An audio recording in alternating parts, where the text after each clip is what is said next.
chunks out the power right at the point you want.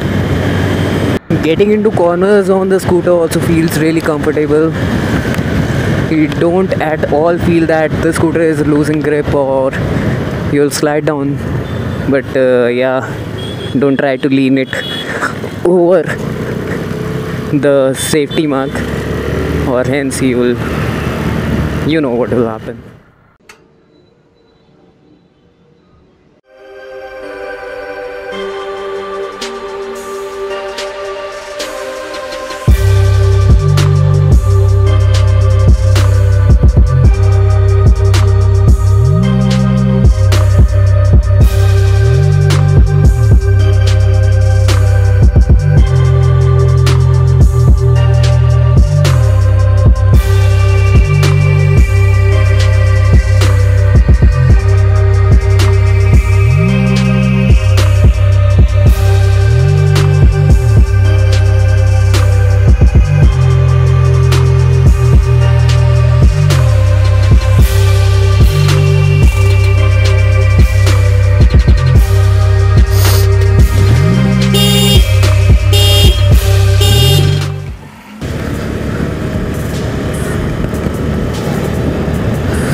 So what is up people, this is Singh and welcome to Indian Asphalt once again. And guys, I'm really sorry for the delay in my videos.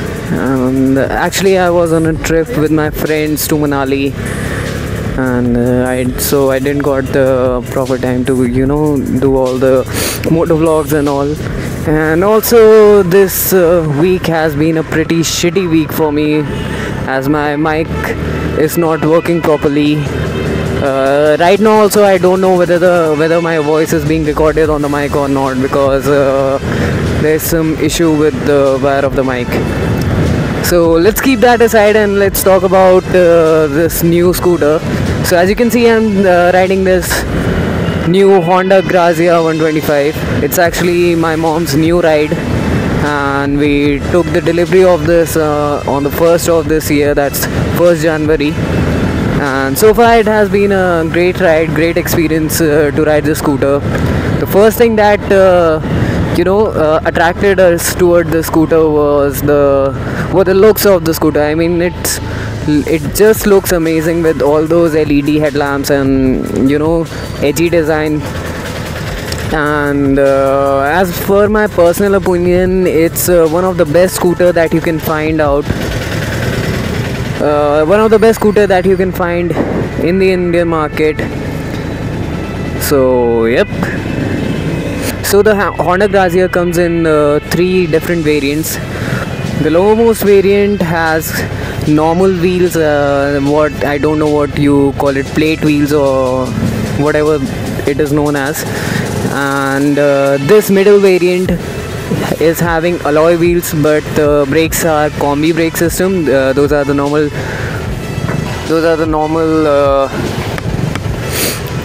drum brakes.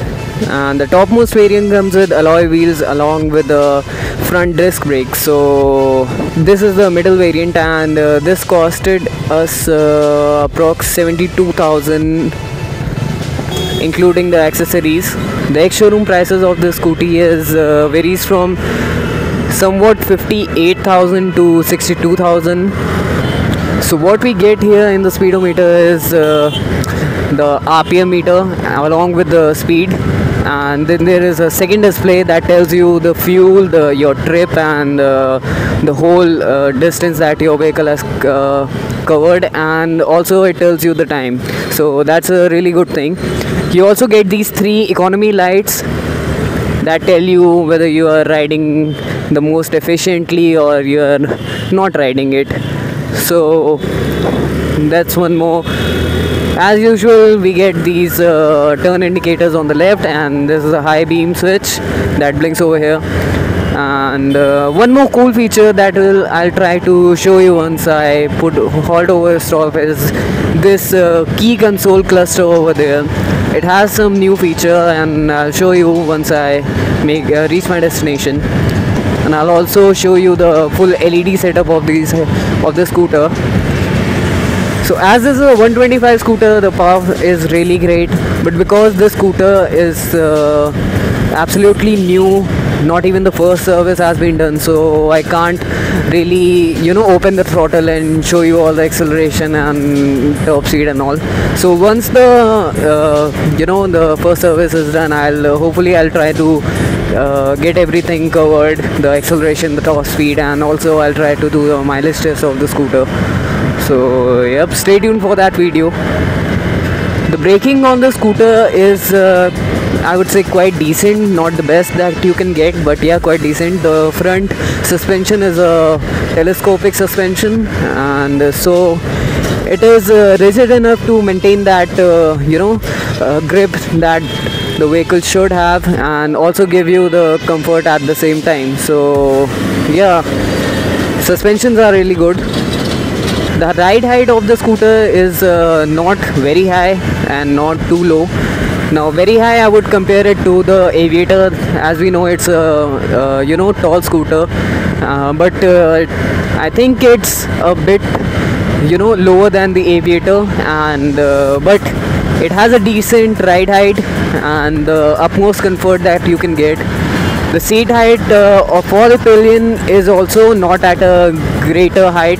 There's only a slight incline on the pillion section, and the rear end of the scooter is really similar to that of the Honda Dio. Yeah, the Honda Dio 2017, 2018, whatever edition is that. So it's very similar to that, and looks quite cool. The tail section is not an LED, it's a normal bulb system and with all those normal tail lights. But the front is a full LED system, LED headlamp setup, which looks way cool. And I'll show you everything once I reach my destination. So yep, hold on till that.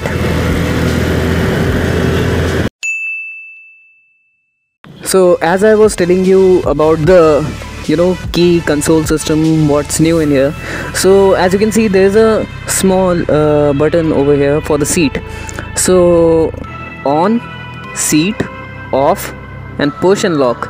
So we all know about lock, off, and on. So the new function about the seat is, as I switch the key to the seat and push this button, the seat opens from there.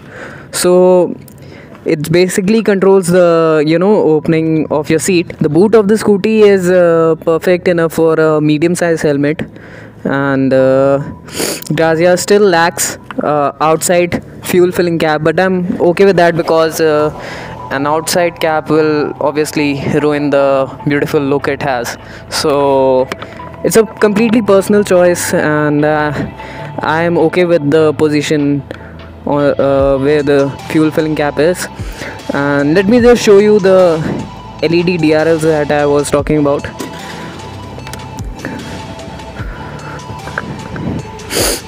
So I don't know whether the camera is catching up the light or not, but because of the sunlight. So there's a full LED setup in the front, and a normal bulb setup at the back. There's no LED over there, and from the back it looks very similar to the 2017 Honda Dio. And the one annoying thing that I got to know while purchasing the scooty was that you don't get the side stand along with the scooty. The side stand comes if you purchase the whole accessory package, or you can get a side stand from the outside market. So last but not the least, let me give you the exhaust note of the scooter.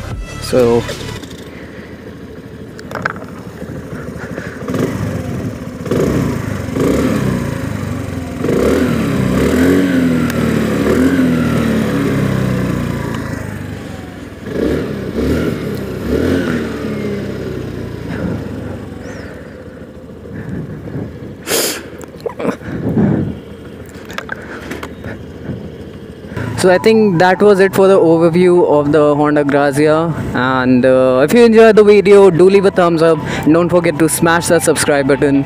And till then, ride safe. This is Indian Asphalt, and I'm signing out.